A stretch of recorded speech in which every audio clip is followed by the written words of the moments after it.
Jimmy Square Park, the famous park in Taiwan. So we went around here. Yeah. You can take pictures. Yeah. If we get lost, we come back here. Yeah.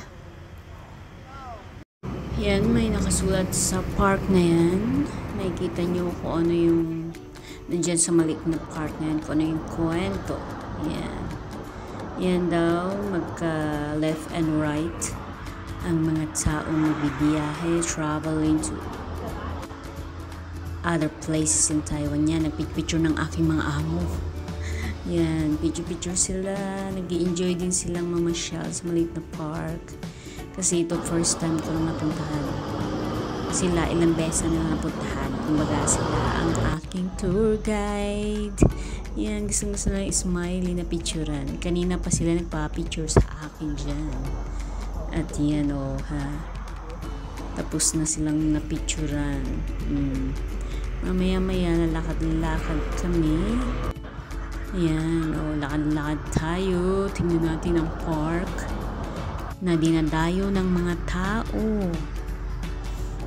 Famous talaga siya in Taiwan. At kahit siguro sa mga turista, famous talaga itong park ng Jimmy Park. Kahit maliit lang siya. Yan. Mga makikita mo lang dyan, mga luggage, mga statue. Yan, lakad-lakad kami. Kwento-kwento ng aking amo. Yan. Siyang aking tour guide for that day. Lahat naman sila. Tour guide ko sila. Kasi baguhan lang ako dyan sa Taiwan. Yan. Yan. Tapos, picture-picture na. Picture-picture. Yan. Nag-picture-picture na sila.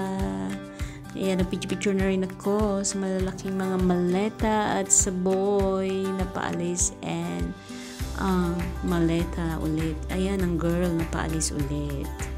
Ayan, nag-solo si amiga ninyo. Wow, parang Ayan, nag-selfie.